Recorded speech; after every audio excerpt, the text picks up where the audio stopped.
लीजिए सुनिए मुंशी प्रेमचंद के लिखे उपन्यास प्रेमाश्रम के 48वें भाग को मेरी यानी समीर गोस्वामी की आवाज में। ज्ञानशंकर को बनारस आए 2 सप्ताह से अधिक बीत चुके थे। संगीत परिषद समाप्त हो चुकी थी और अभी सामयिक पत्रों में उस पर वाद विवाद हो रहा था। यद्यपि अस्वस्थ होने के कारण राय साहब उसमें उत्साह के साथ भाग न ले सके, पर उनके प्रबंध कौशल ने परिषद की सफलता में कोई बाधा न होने दी। संध्या हो गई थी। विद्यावती अंदर बैठी हुई अपना एक पुराना शाल रफू कर रही थी। राय साहब ने उसके सैर करने के लिए एक बहुत अच्छी सेज गाड़ी दे दी थी और कोचवान को ताकीद कर दी थी कि जब विद्या का हुक्म मिले तुरंत सवारी तैयार करके उसके पास ले जाए। लेकिन इतने दिनों से विद्या एक दिन भी कहीं सैर करने न गई। उसका मन घर के धंधों में अधिक लगता था।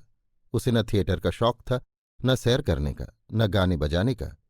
इनकी अपेक्षा उसे भोजन बनाने या सीने पिरोने में ज्यादा आनंद मिलता था। इस एकांत सेवन के कारण उसका मुख कमल मुरझाया सा रहता था।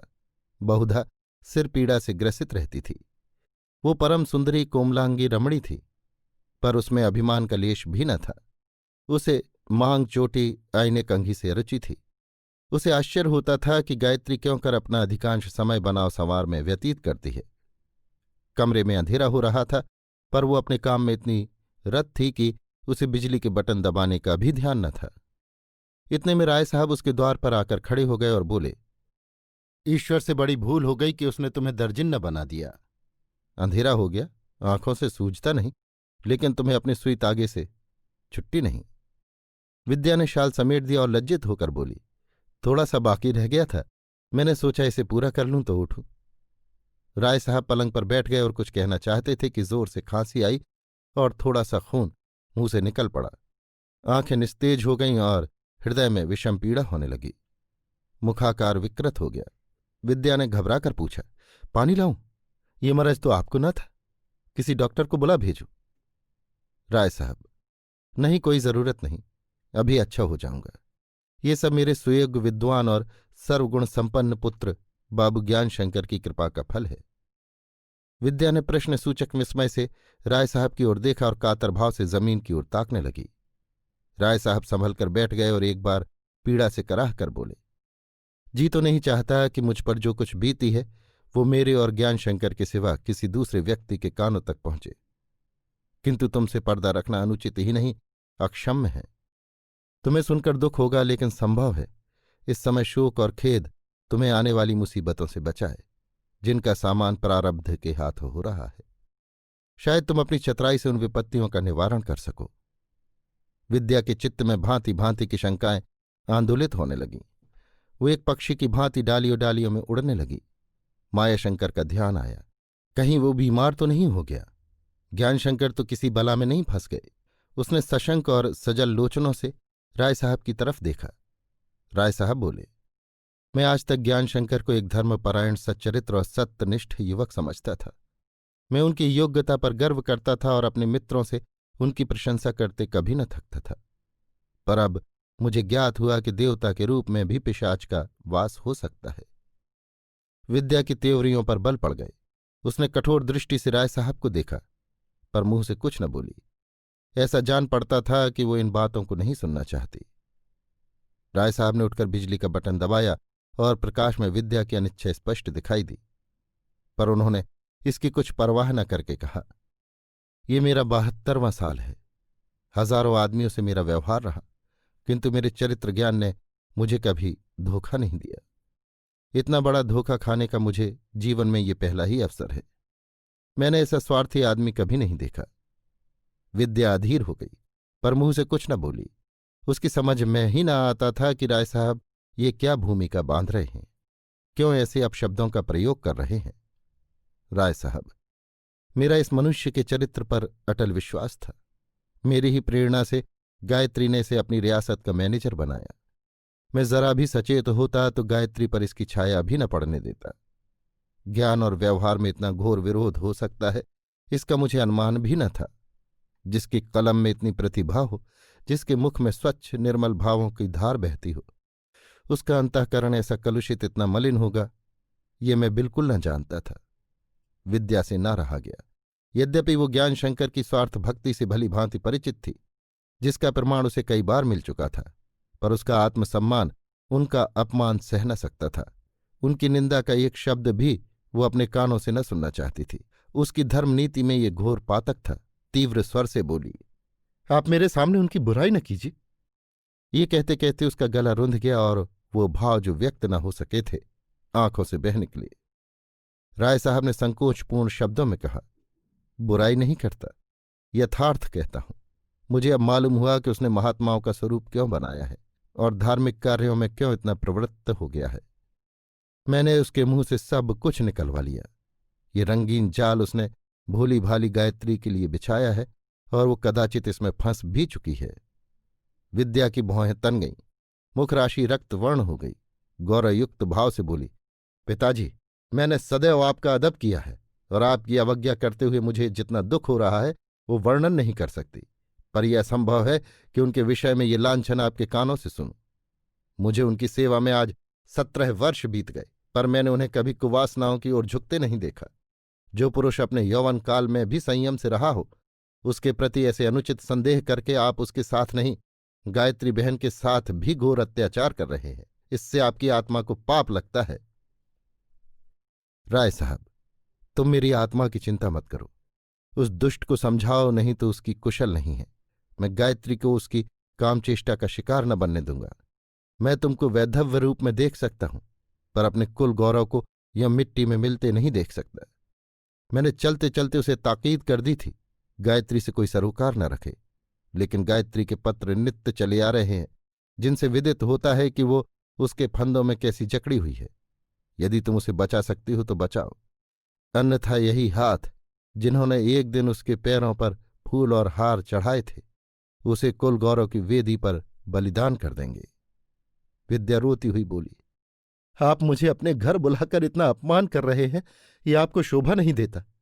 आपका हृदय इतना कठोर हो गया है।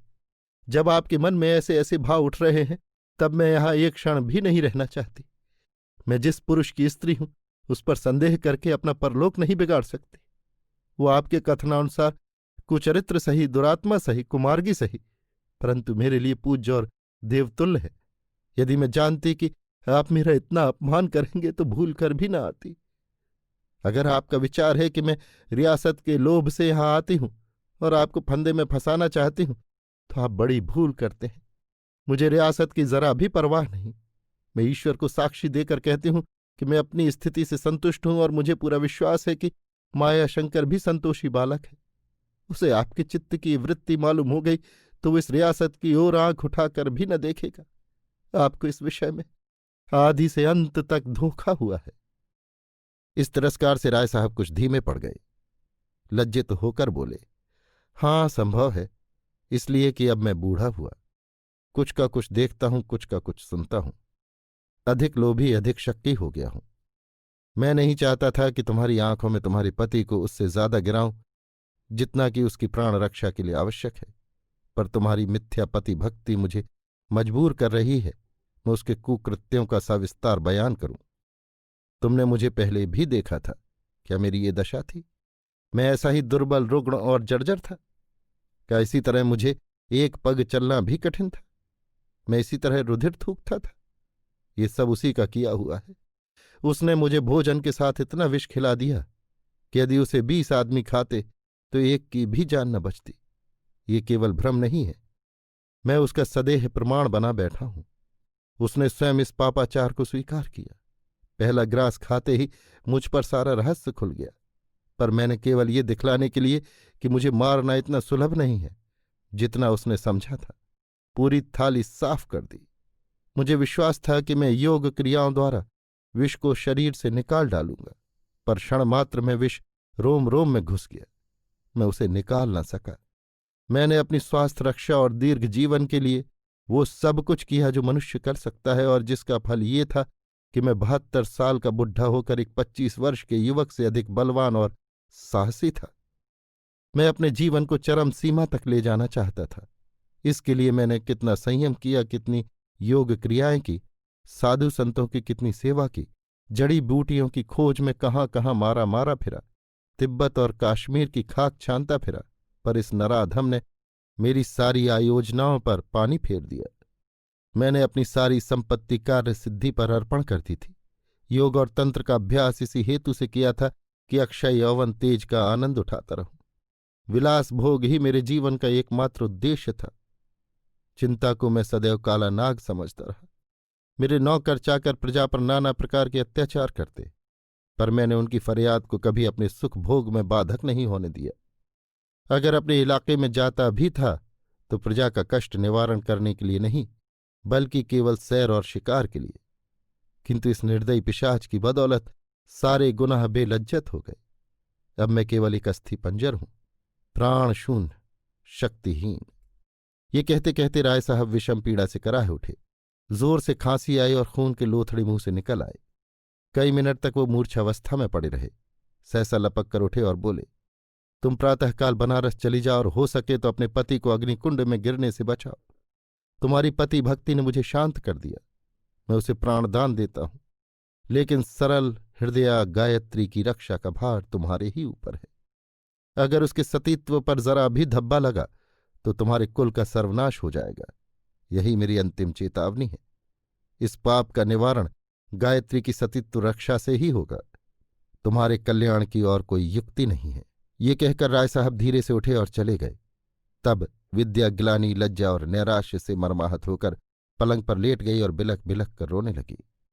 राय साहब के पहले आक्षेप का उसने प्रतिवाद किया था, पर इस दूसरे अपराध के विषय में वो अविश्वास का सहारा न ले सकी। अपने पति की स्वार्थ नीति से वो खूब परिचित थी, पर उनकी वक्रता इतनी घोर घातक हो सकती है, इसका उसे अनुमान भी न था।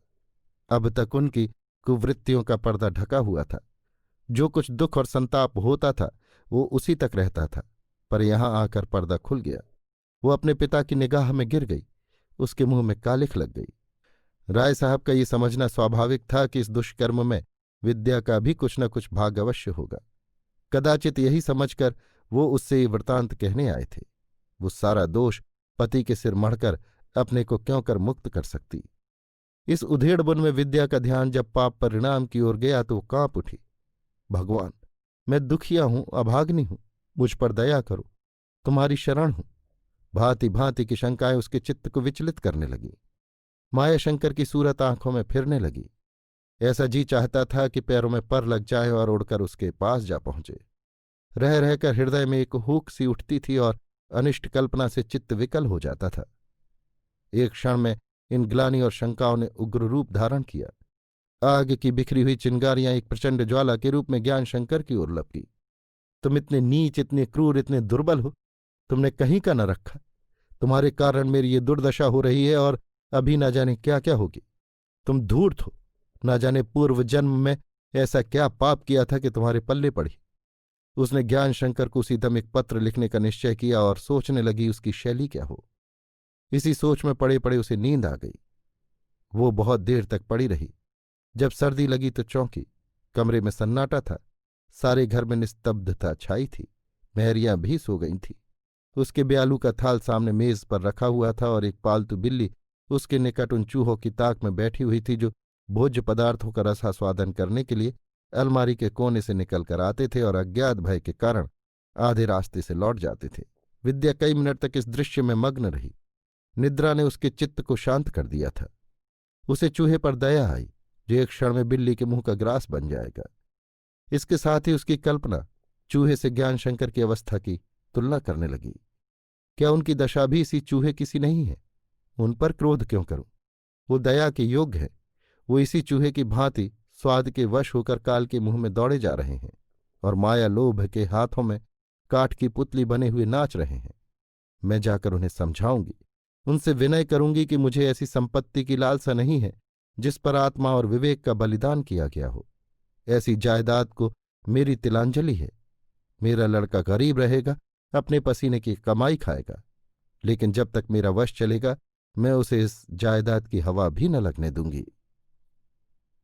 अभी आप सुन रहे थे मुंशी प्रेमचंद के लिखे उपन्यास प्रेमाश्रम के 48वें भाग को मेरी यानी समीर गोस्वामी की आवाज में।